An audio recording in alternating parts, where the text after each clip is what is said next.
जय भोलेनाथ दोस्तों। आज हम आपको बताएंगे कि वह कौन सी कथा है जिसको पढ़ने से आपके हरतालिका तीज के व्रत का संपूर्ण फल आपको प्राप्त होगा।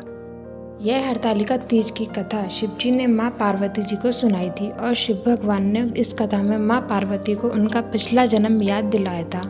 हे गौरा, पिछले जन्म में तुमने मुझे पाने के लिए बहुत छोटी उम्र में कठोर तप या घोर तपस्या की थी। तुमने ना तो कुछ खाया और ना ही कुछ पिया, बस हवा में सूखे पत्ते चबाए। जला देने वाली गर्मी हो या कांपा देने वाली ठंड हो, तुम नहीं हटी, डटी रही। बारिश में भी तुमने जल नहीं पिया। तुम्हें इस हालत में देखकर तुम्हारे पिता दुखी थे।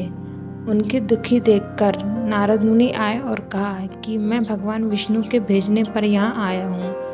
वह आपकी कन्या से ही विवाह करना चाहते हैं। इस बारे में आपकी राय जानना चाहता हूँ। और नारद जी की बात सुनकर आपके पिता बोले, अगर भगवान विष्णु यह चाहते हैं तो उन्हें कोई आपत्ति नहीं है। परंतु जब तुम्हें इस विवाह के बारे में पता चला तो तुम दुखी हो गई और तुम्हारी एक सहेली ने तुम्हारे दुख का कारण पूछा। तब तुमने कहा कि मैंने सच्चे मन से भगवान शिव का वरण किया है, किंतु मेरे पिता ने मेरा विवाह विष्णु जी के साथ तय कर दिया है। मैं विचित्र धर्म संकट में हूँ।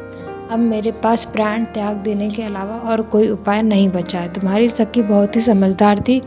उसने कहा, प्राण छोड़ने का यह कारण ही क्या है।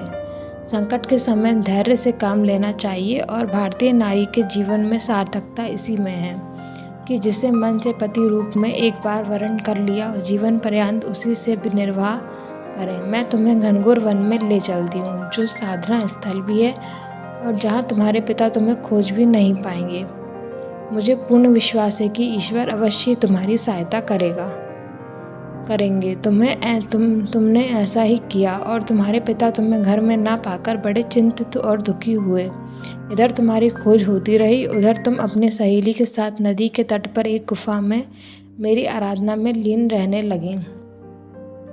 तुमने रेत के शिवलिंग का निर्माण किया और तुम्हारी इस कठोर तपस्या के प्रभाव से मेरा आसन हिल उठा और मैं शीघ्र ही तुम्हारे पास पहुंचा और तुमसे वर मांगने को कहा।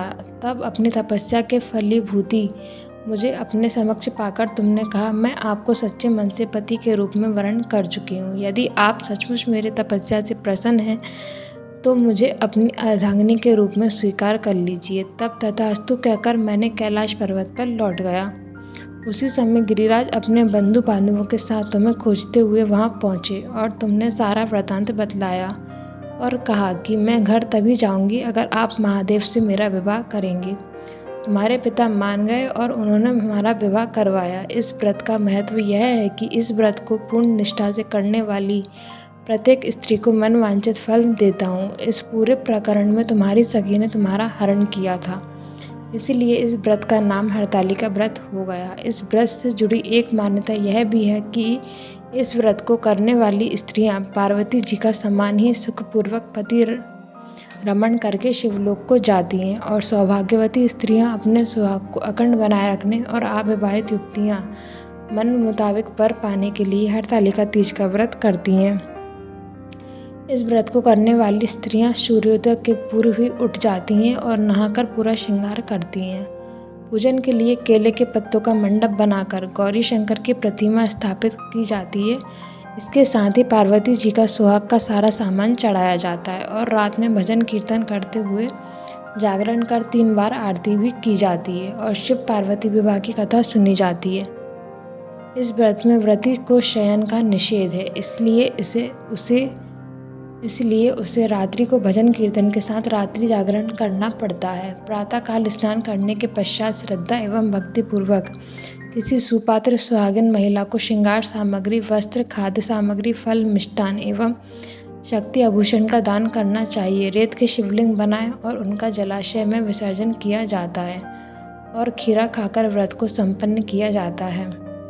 जय हरतालिका तीज माता की।